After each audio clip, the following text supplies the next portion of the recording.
Today's world is completely saturated with social media as consumers become more dependent on services such as Facebook and Twitter for both personal and business purposes. But what impact is this having on society? Technology companies and marketers, of course, advocate social development and claim that it is necessary to move humanity forward.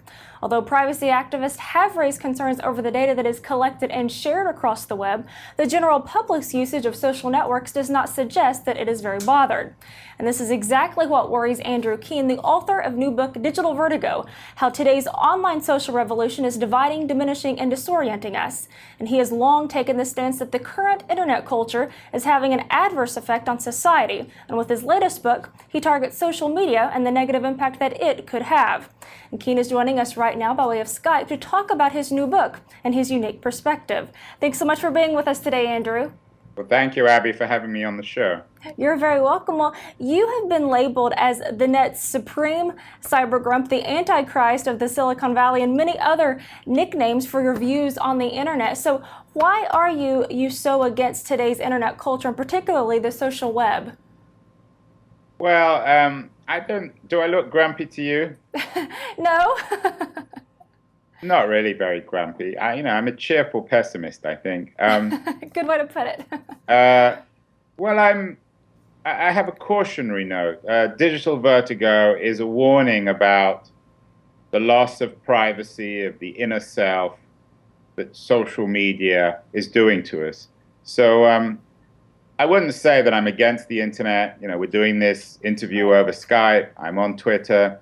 I'm on email all day. I have all the same devices that everybody else has.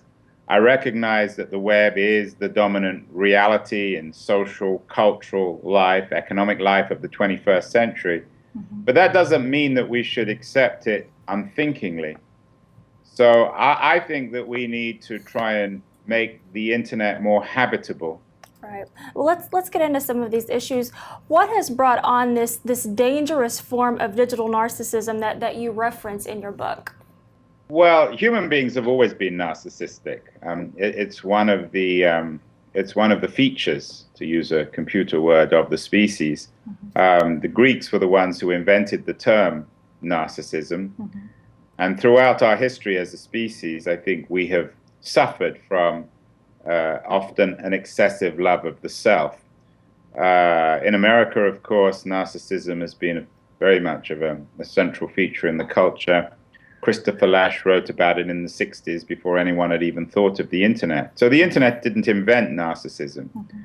But on the internet, it enables, particularly social media, a personalized broadcast platform, which really perpetuates and amplifies and exaggerates narcissism. And as we retreat from real social things, and as we retreat from reading or watching or listening to other people's ideas, music, movies, books, we seem to be more and more preoccupied with broadcasting ourselves. And that, I think, is deeply narcissistic and ultimately doesn't reflect well on us as an individuals or collectively as a species. What did you have for breakfast this morning, Abby? A banana. Exactly. Is that interesting? Not exactly. That's a good point. The fact that you had a banana or that I had a muffin, most people are broadcasting incredibly inane material, or material that's kind of silly or pointless or destructive to themselves by posting lots of photographs of their children or more and more intimate details of their personal life, destroying their inner world, their privacy. So it doesn't really benefit anyone.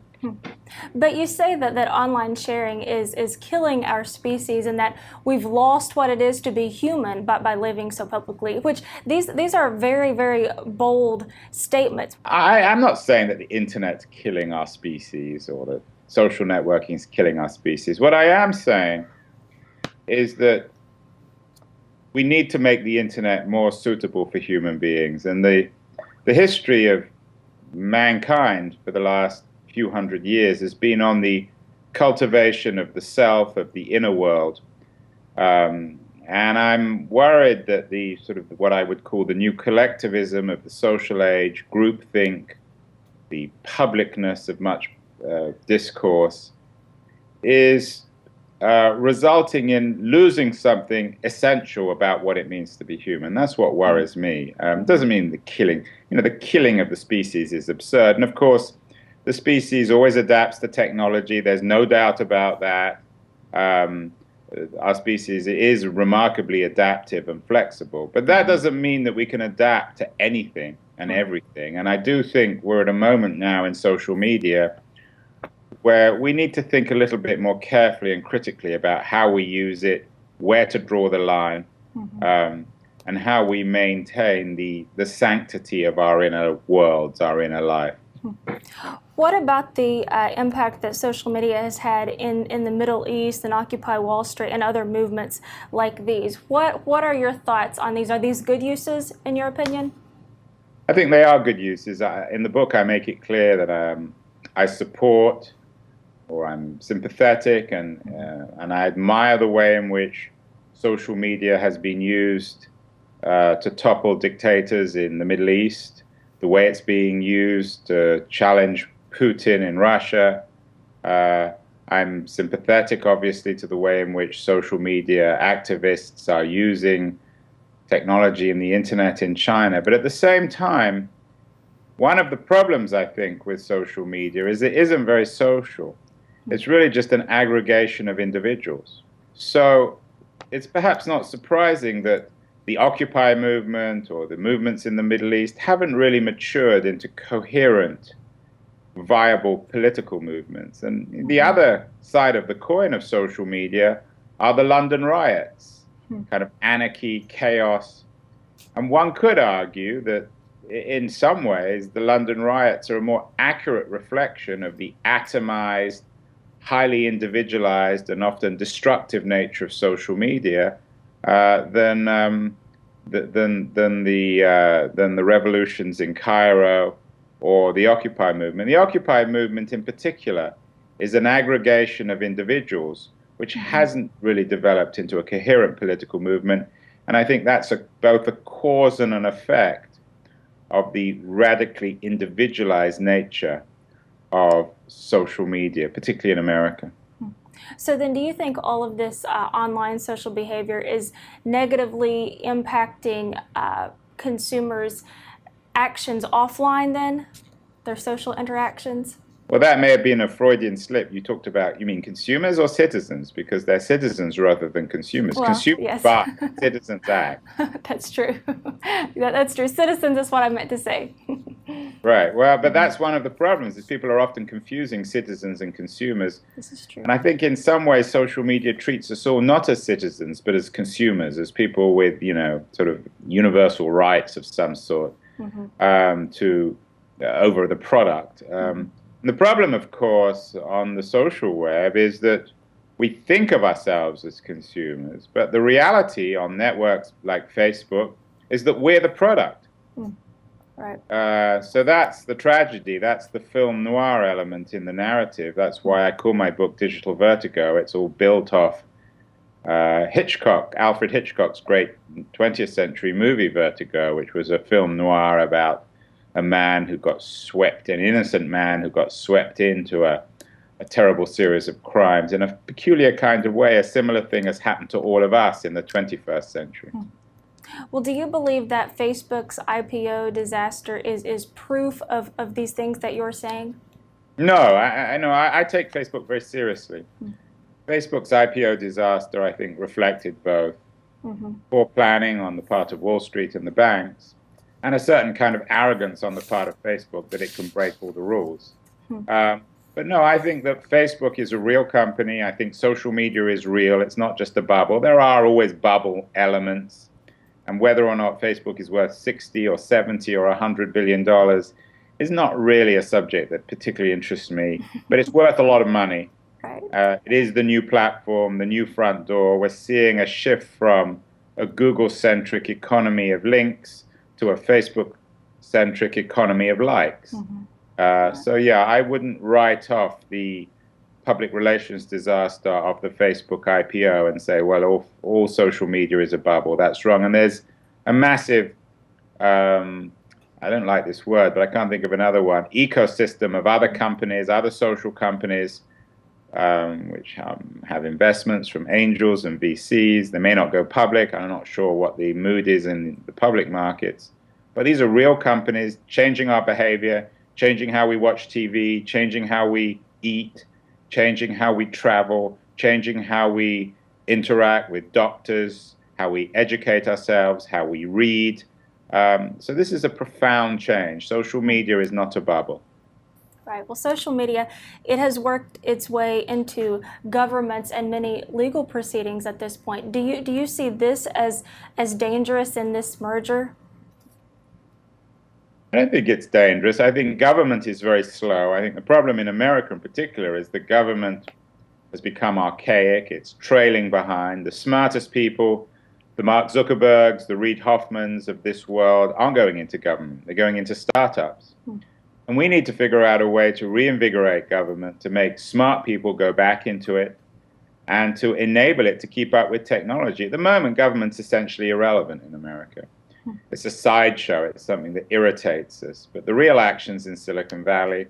The real action is the way in which companies like Facebook and Google are changing the world. So what do you think would be a solution for this current predicament? I think there are a number of solutions. I'd like to see government try and catch up and become a little more active. Some of the initiatives coming from within government, particularly Europe, the right to forget legislation, do not track. I think these are interesting and probably necessary, but government needs to be more proactive, faster, more aggressive.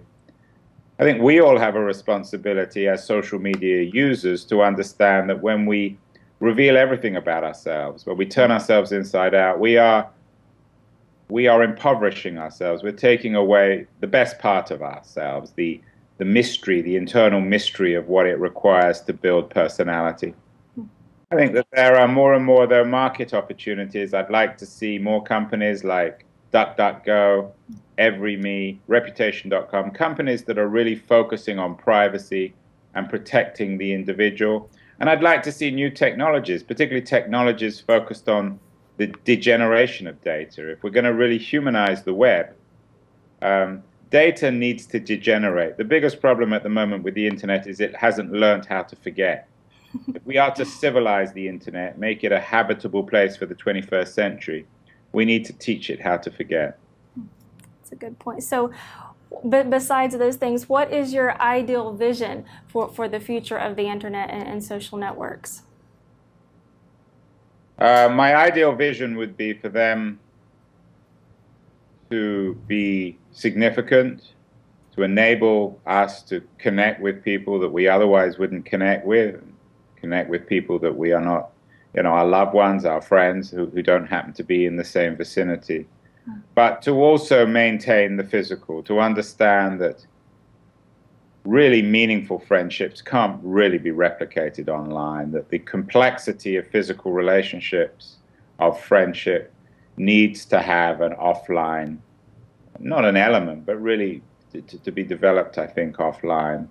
And as I said, to civilize the internet, to enable it to forget. I think most of all, we need to make it habitable, because otherwise, if we don't, there's going to be a real reaction. People say I'm the Antichrist and a Luddite. I'm not. I'm an ex-Silicon Valley entrepreneur. I'm involved in technology every day. I'm on these networks all the time. I like my devices.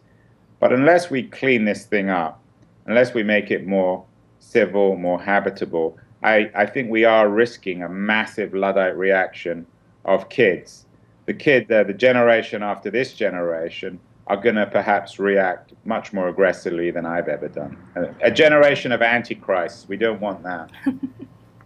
All right, Andrew Keen, thank you so much for speaking with us today. We appreciate it. Well, thank you, Abby. I appreciate it too. And my book is Digital Vertigo. That's right. The book is called Digital Vertigo and is available at all major bookstores as well as online. I'm Abby Johnson with this report.